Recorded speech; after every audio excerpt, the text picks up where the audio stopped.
Hey everybody, it's Josh with the Lead Ministry Podcast. Now, hey, listen, before we jump into the podcast, I want to let you know of some exciting news. I have a brand new course that I'm getting ready to release entitled Lead Conflict. That's right, Lead Conflict. Listen, if you have been in ministry for any length of time, you understand that conflict is a part of our role.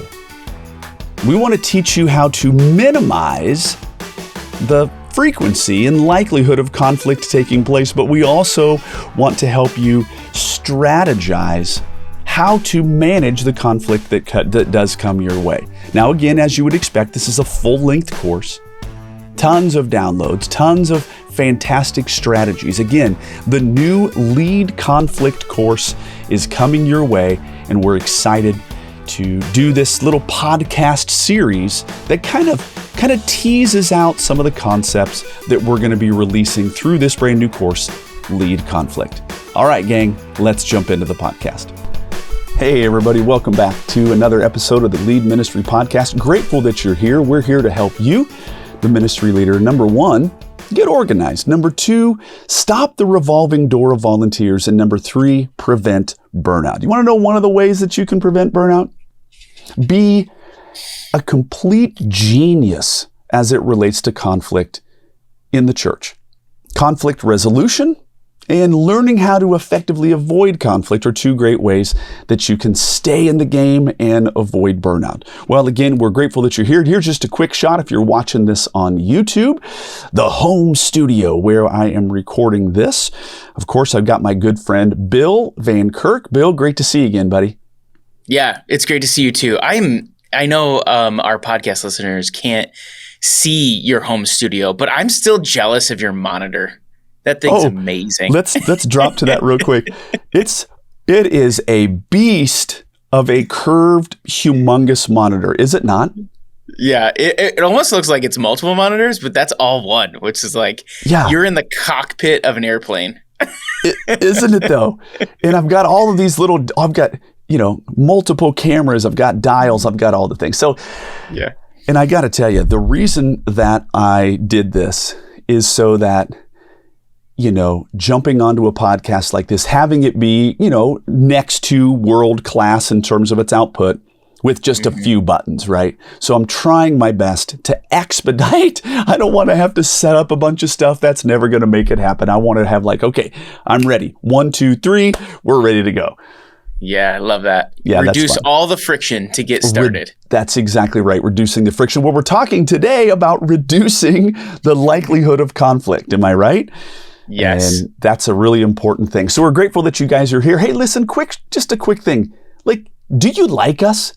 Do you think we're good people? We're good friends. We're helping you out. Help us out, would you? Truly. It makes more difference than you could ever think for you to subscribe, for you to leave a comment that says something like, I like this podcast. This helps me. Whether it's on Spotify or Apple Podcasts or whatever, literally, if you would just take we don't ask very much of you. I rarely ask this, right? But would you do that? Would you give us a comment? Would you just give us a shout out? That would help us a ton. In addition, if you don't know this, we are also on YouTube. Every one of these things has a very, very, very special video, and we take great pains to make sure that these things are coming to you. All right. Well, we're talking about managing conflict. This is our second episode in this kind of manage conflict, or the idea that ministry conflict takes place. So, fact. Here is a fact. We ended our podcast with this quote: any fool can create conflict. It takes an emotional genius to broker peace. And as you said, Bill, and it was really hard. It was it created tension within me, Bill, when you said one of the biblical mandates is unity. And so that's so challenging. That makes it so challenging when you have conflict within the church. So the disparity between having kingdom unity, as in, as it is in heaven, we want it to be that way on earth, and then reality that it's not that way. That can be tough. Yeah. And if you think about it, it's interesting that that's what God calls us to. He calls us to be peacemakers, and he calls us to unity. You can ask the question, why? Because our default mode as human beings is not that, right? And so he's calling us to be more like him in that. And so you can actually see conflict and that friction as an opportunity to be a peacemaker, as an opportunity to bring unity. Yes, and blessed are the peacemakers. Am I right? Yes, absolutely. Again, it takes an emotional genius to broker peace. Well, we want to help you maybe not become an emotional genius, but at least a couple of degrees closer to being an emotional genius that's brokering peace. So we talked last time about 2 pathways. Pathway number 1 is literally to reduce the likelihood of conflict. Now, we're not talking about conflict avoidance, but what we're talking about is you can do things that reduce conflict. If you come prepared, if you come with ideas, if you are developing relationships with people who are different than you, you're going to reduce the likelihood of conflict. And I think that that's an important piece. Bill, what's some ways that you think that our listeners could just avoid conflict by doing some things? What do you say? I mean, one of the biggest things when you were talking about this, and I know you and I are on the same page as this, but like it's actually really simple things that you put into your ministry that help reduce conflict. For instance, one major one is creating really good job descriptions for people who are in your ministry. Because what you're doing when you do that is you're actually setting expectations for what people have. Because conflict arises often as a leader because people aren't meeting your expectations for them as a volunteer or your expectations for them as a staff member. And so if you can, at the outset of them beginning to be on your team, set those expectations and you're on the same page of what those metrics are, you've already gone so far in reducing potential conflict in the future. I completely agree. Here is a very painful but true quote. Unexpressed expectations are premeditated resentment. Yes, I love that quote. Yes. I'm going to say it again. Unexpressed expectations. In other words, you not having a job description, and here are the expectations, and here is how we're going to use your gifts and abilities. Here are the expectations. If you don't express those expectations, that is premeditated resentment. In other words, I thought it was going to be this way. Well, it was never going to be that way. But since I didn't express my expectations, I've just posited a storyline of automatic resentment. Right. And by the way, I know we're talking about ministry, but I feel like that is like marriage. Sorry. You know where I was going. That is a required lesson. Like I do a lot of premarital counseling with couples. And I'm like, when we get to this part about talking about conflict and conflict resolution in premarital, this is what I always talk about is this piece, because I think it takes a while for couples to build that. Like you have to communicate your expectations or you have no right to be upset when your expectations aren't met. This is so unbelievably true in marriage and in ministry. Well, truer words couldn't be shared. Ministry and marriage. So the pathway number 1 is to reduce conflict. You can intelligently do that. However, this little series about conflict, we're talking about intelligently managing the conflict that we know is going to inevitably come our way. Great. You can reduce the likelihood, but that doesn't mean that it's going to go to zero. There are going to be conflicts, but how you manage those is going to be whether or not you keep your job. That's the extreme example.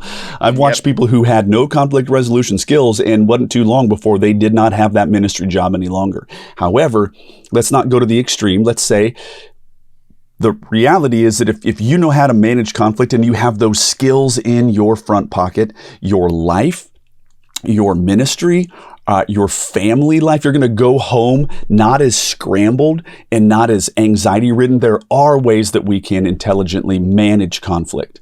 So we kind of define this on the podcast.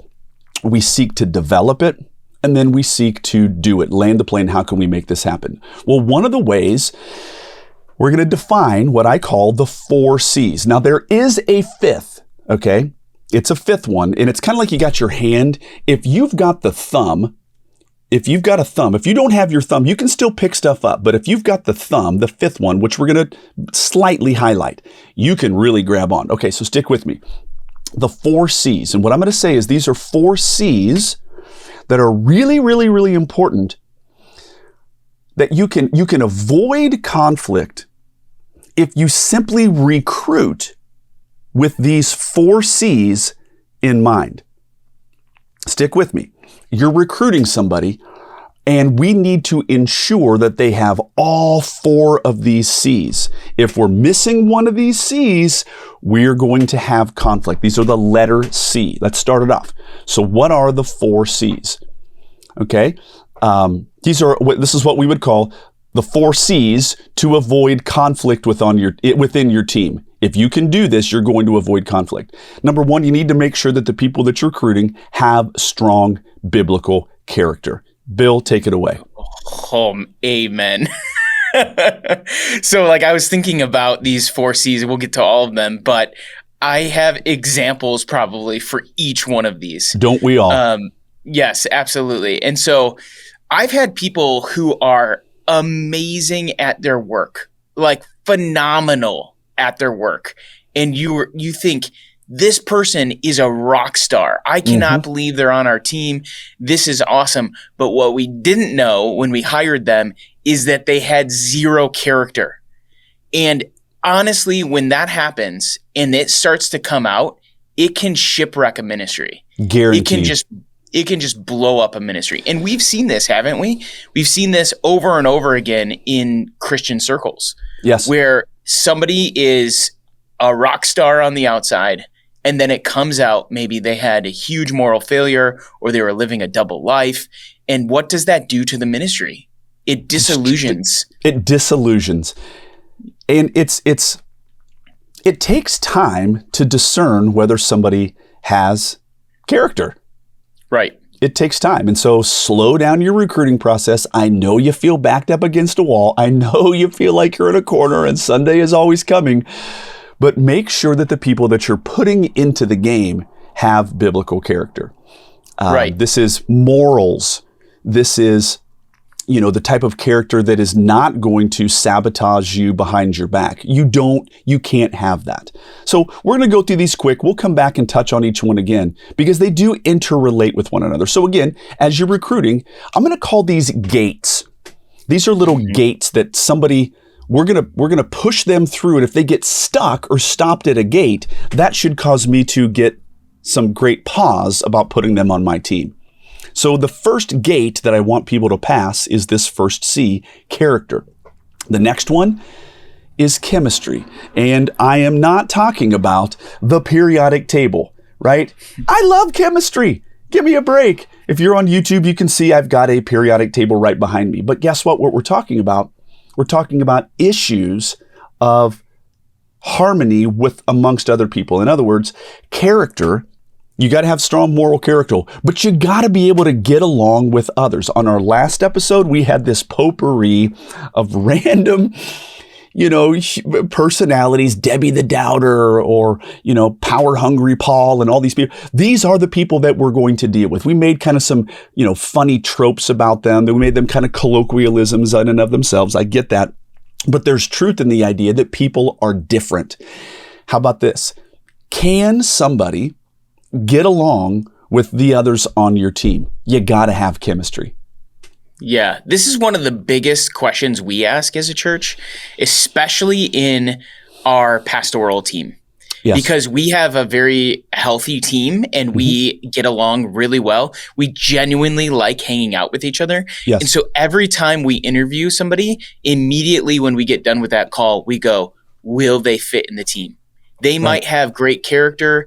They might have great, all of the other pieces. They might be really good at their job. They might be phenomenal. But if they're not going to mesh with our team, we do not want to mess up our team dynamic. That's right. And by the way, please understand that a lack of chemistry is not necessarily a lack of character. Mm-hmm. Somebody can have super strong biblical godly character, but the ingredients of the existing team This person has great, strong biblical character, but just for whatever reason, their personality doesn't jive with the rest of the team. That can happen. That doesn't mean that they're a bad person. Yes, it just means that the random ingredients that make up the crock pot of our current team, they are not really an ingredient that's going to match. Right, absolutely. And you don't want to just like look at your team and say we all have to be the same. That's not what we're saying either. No. I would say in a great team is not about uniformity. A great team is about a lot of different components, like strength finders. I don't want another person just like me. So I have a strong gift for communication. We already have that covered. We don't need two of those. By the way, I have a strong strategic. We don't need everybody on the team to have high strategy. What we need maybe is balance. Okay? So that's good. By the way, maybe we should do this. Let's just rush through these 4 C's so that everybody knows them. Character, chemistry, competence. Do you have skills and abilities? And circumstances of their life. Circumstances of their life sometimes can prevent or preclude somebody. It's like, hey, you got strong character, you got great chemistry, you literally are the sharpest one to be able to do this job, but the circumstances of your life are out of control, not necessarily because of you, but outside circumstances. So let's jump back in. So we got character. You got to have strong moral, biblical character. That's the first gate. The second gate is, can you get along with the team? Do you have enough emotional quotient, EQ? Okay, watch this. Competence, that may be IQ. But before I care about whether you have IQ, I want to know that you got EQ and you can hang with other people and you can actually be a contributor. What do you think about that? Yeah, that's so important. That's why I think it's kind of, I think these things are kind of in order. You have to have the character, check mark, right? You have to have the chemistry, check mark, okay? Now that those 2 things are checked, are you competent at your job? Can you actually do the job? Because I've had this piece before too, like somebody's a great person. I've said these words. I really like this guy. Really cool. Or I like this gal. They're so amazing. They're awesome as a person. They're not good at their job. Okay. And so why is it in this order? By the way, a lot of churches get this screwed up and they put competence as the first one. Yes. They're like, they are so good. Well, guess what? That's not the leading attribute in the kingdom. The leading attribute is character. Yes. I mean, character, listen to this now. Character gets you in the room. Excuse me. Sorry. Let me say this again. Competence gets you in the room. Character keeps you in the room. Yes. Amen. Okay. So another reason why these are so important. So great. You have strong character. You can get along with other people. You want to know something? People can learn a competence. They can learn to be good at X, Y, or Z job. By the way, if they have godly character, if they really get along with everybody, I'm going to give them room to work into figuring out this particular job. Yes. But I'm not going to be like, hey, you know what? Maybe we can work on their moral failures. No. We kind of got to start. Definitely not. We got to start there. Also, if you can't get along with people, I don't want to work out your lack of chemistry issues while you're on the job. That has the potential of blowing everything up. So, character, chemistry, I want you to be good at your job, but guess what? I'm willing to let you grow there a little bit. That's why this is number 3. No, I think that's absolutely spot on. Because I think if you have the right character and you have the right chemistry with your team, you can actually learn the competency piece.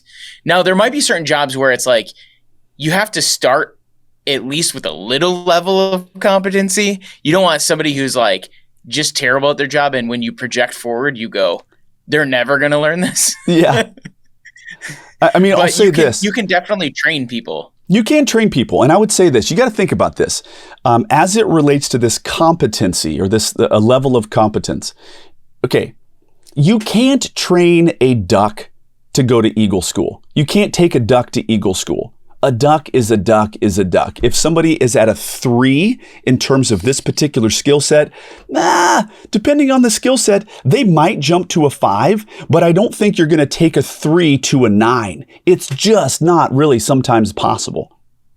Right. Absolutely. Yeah. And that takes, I think, some experience, but also it's a skill set as a manager or a leader to know that. It does. And I don't have this particular in my, Gallup poll, top 5 strength finder kind of thing. I don't have maximizer, but I know it probably is number 6 on mine, right? I can identify someone and go, ooh, I see. I can extrapolate forward. I can help get them there. I can take who they are and I can maximize that. I think I can get them there, right? So the fourth one, however, is circumstances of life. Now, I have had people who are godly. I've had people who get along so wonderfully. We're like literally BFFs, and everybody loves them on the team, and they're such an emotional contributor. They are highly gifted.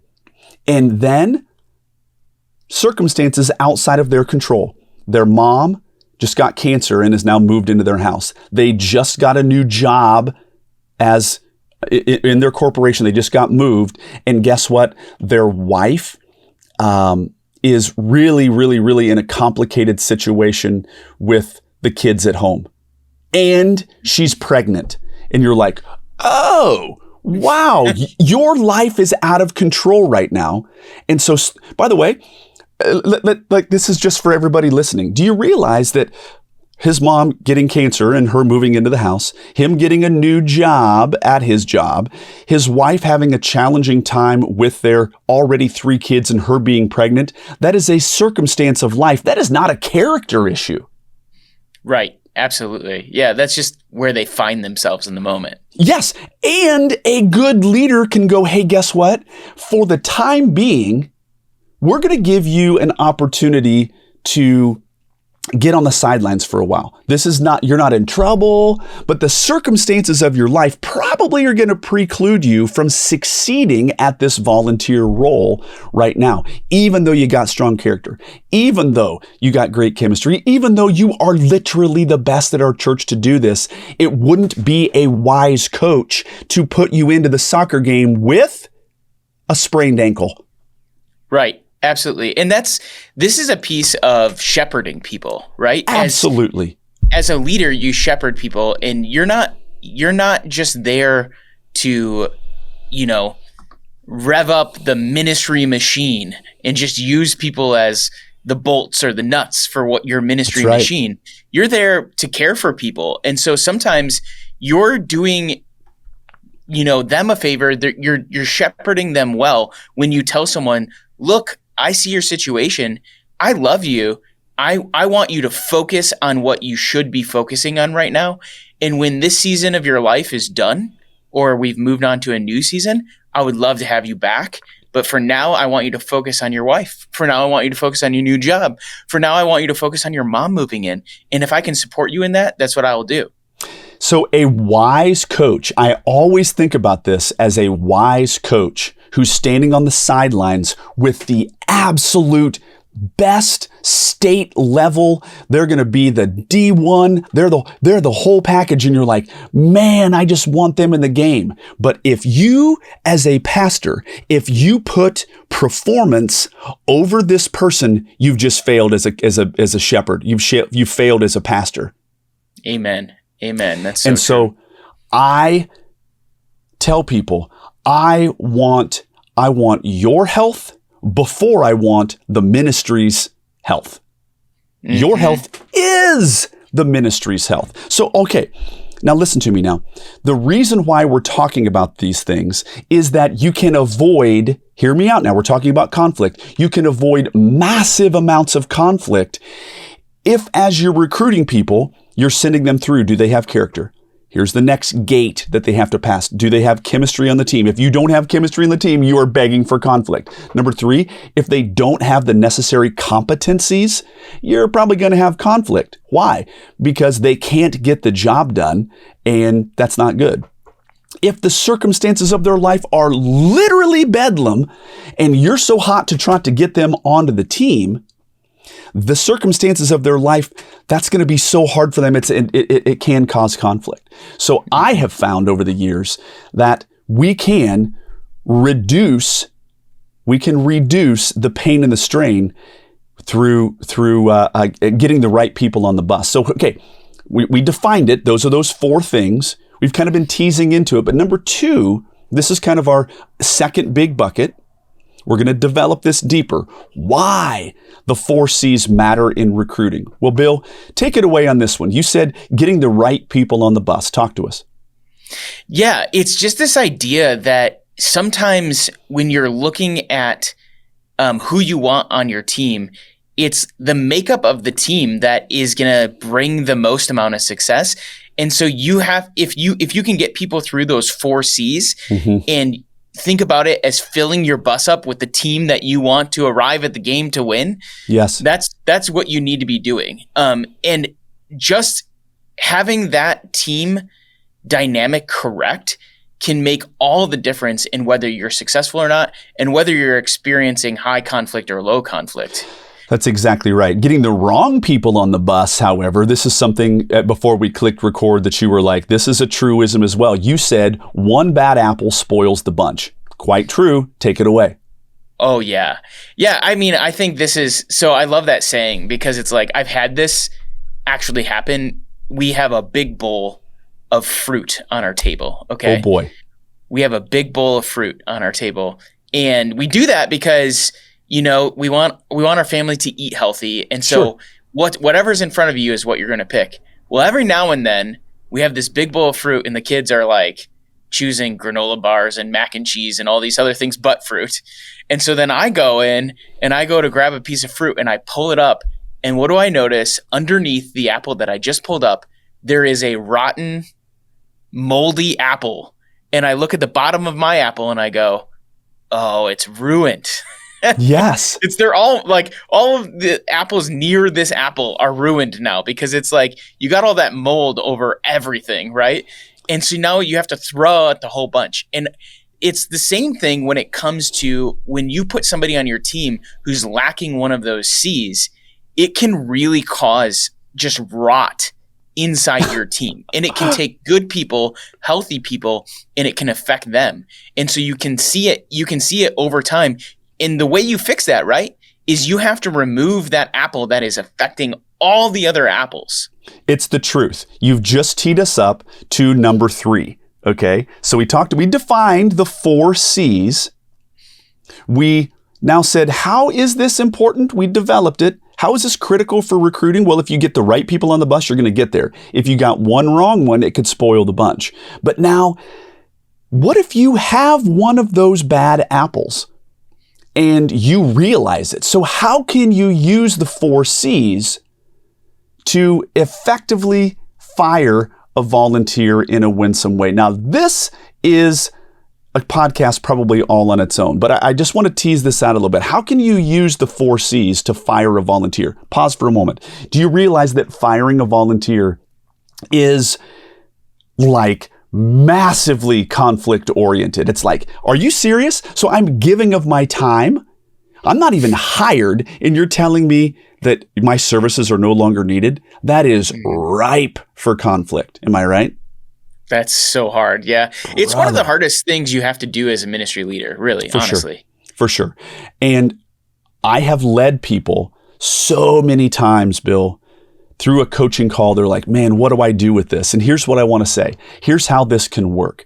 I literally walk through the C's and I'll say, hey, listen, I want to let you know, I'm going to lay these out: character, chemistry, competence, and circumstances of life. And I will straight up walk through and define all of these. And as I'm defining them, I am pretty sure that they know which one they are.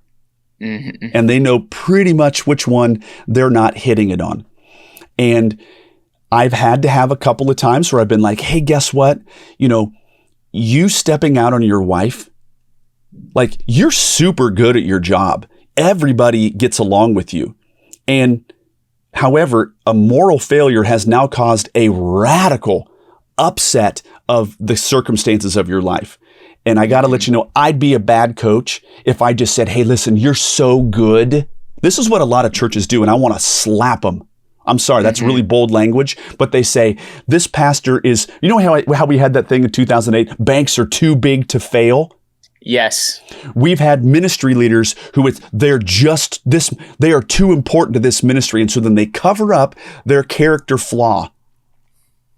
And I say, we can't do that. I am not going to say you are so good, we're just going to tape an aspirin to your sprained ankle and get your butt back in that game, son.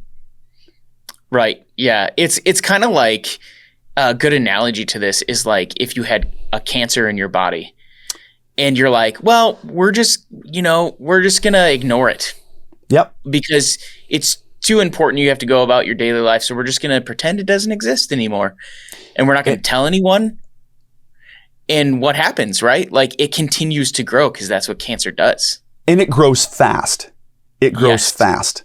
And it begins to, as they say, metastasize, and it goes from this part of the body to another part of the body. And it is so dangerous. So stick with me real quick. Maybe it's not a moral failure. Maybe it's a chemistry thing. And it's like, hey, listen, I just got to say, we're going to have to push pause. We're going to have to maybe, listen, the church is big. The church is big.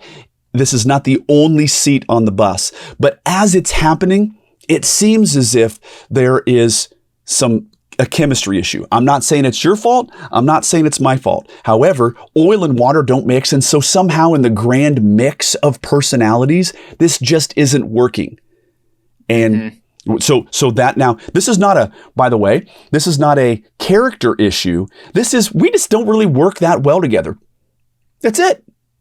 Right. And so if I can define the reason by which a volunteer needs to move on, but a lot of ministry leaders, man, they're just kind of like, well, that would be awkward. And so they put on the blinders and conflict just mushrooms and grows. So these four things can be the means by which you have the hard conversation to define what isn't working. And by the way, there's been times where I've been like, hey, listen, we tried out the idea that you were going to be this large group teacher. I get it. It seems as if this is a little bit more labored for you, and it doesn't seem like it's coming as easy. Like, for instance, I'm just not a preacher, Bill. I wish that I was. I wished I could stand up and preach a message. I've got a lot of gifts. I've got a lot of abilities.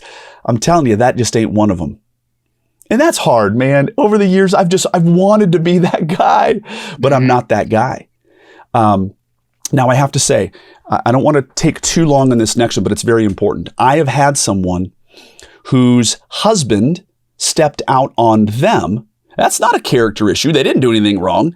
They have great chemistry. They have a great ability. Their competence is off the charts, but somebody else's sin has now caused their life to be in absolute utter chaos. And so I say to them, I'm a bad coach by saying, let's tape an aspirin to this and get your buns back in the game. Now, absolutely. On the flip side, I want to say, just because somebody else has a moral failure, that does not disqualify this person. I've had a thing where, using discernment and navigating wisdom, that this person, though their husband stepped out on them and the circumstances of their life were chaos, we kept them in the game because this was the the healthiest space and place for them to continue to have some semblance of order and community. So their husband stepping out on them is not an automatic disqualifier. They didn't do anything wrong, but I work with them to find out, would it be best for your sake and your soul to step out of this? Does that make sense? Yeah, that's such good leadership to do it that way. Right. So it's discerning. It's not all of a sudden saying, well, if they, then this. That's not always the case, right? But for those of you out there, I think the greatest analogy that I've ever used and I've helped other people to use is I would be a bad coach if you had that big of a sprained ankle and I sent you back into the game. Yeah, I love that. And it gives people kind of a framework in their mind for how to process it, because it can be hard to be let go, as a volunteer. Big time. And by the way, this doesn't have to be forever. That's the other thing. This is just a season. This is just a season and what we can reevaluate. Well, as we're closing this particular podcast up, I do want to encourage people not only to hire staff people or hire a volunteer with these 4 C's in mind. I want you to think about how you could release someone with these 4 things in mind to give clarity and to give kind of the rationale for why the next season might be best to preclude that individual from an opportunity to serve with you. Here's the deal. We're trying to avoid conflict, and by keeping them on the team, more conflict could occur. How can we get them off the team with the least amount of conflict? I think this is a winning approach. I'll say this. A fact, any fool can create conflict. It takes an emotional genius to broker peace. That's a true statement. Now, we did say there were 5 C's. We talked about 4. And the 5th one, briefly, is calling. Okay? Somebody has character. Great. Somebody has chemistry with the team. That's great. Somebody has competence in a particular area. Great. The circumstances of their life are right on. And if they have a sense of personal calling, that's a powerful, powerful combo. But I gotta say, if they don't have a personal sense of calling, that doesn't mean that they can't be serving in this area. Hear me out real quick. There are sometimes what I call family jobs, right? Where my gift set is needed. This isn't necessarily my calling, but I can still participate in the family. When I find myself in an area of true, robust calling, just like we talk about this, this is why humans are almost an anomaly in the species, right? A biological species, is that we have a thumb. It allows for so much leverage and so much so if you have calling, I think that can go a long way. Bill, kind of close us out today. Any closing thoughts about these 5 things? Yeah, I actually really appreciate that last thing on calling, because I think you're right. Sometimes people will say, well, I'm not going to do this ministry position or job or just this volunteer thing because I don't feel specifically called to that. And sometimes as the body of Christ, we just need to step in and actually help the body of Christ move forward. I've done many roles where I didn't feel specifically called. But that said, I think if you can match all 5 of those and find yourself in that position or get people in those positions, it can be very powerful. Very, very powerful. Well, we're trying to avoid conflict. Guess what? If you take a look, I'll say this as we close. If all of a sudden you have conflict on your team, take that individual who you think, wow, why are we having this conflict? Send them through that grid. Is it a character issue? Is it a chemistry issue? Is it a competence issue? Or the circumstances of their life? Is their life on fire? Right. And you can find out a lot about where things. It's kind of like a doctor's tool to diagnose why we're experiencing what we're experiencing. Well, gang, super grateful for you good folks. We're hoping that our time together on the podcast today has meant something to you. Don't forget character, chemistry, competence, circumstances of life, and where possible, we would love to have people have calling. You can avoid conflict by making sure that the team that you're inviting to be with you is passing through these gates and they have those wonderful attributes. All right, gang, we're grateful for you guys. We'll hope to catch you on the next one. Hey, everybody. Thank you guys so very much for tuning in to today's podcast. I hope that it was valuable to you. Before you close this out, I want to remind you that we have a brand new course entitled Lead Conflict.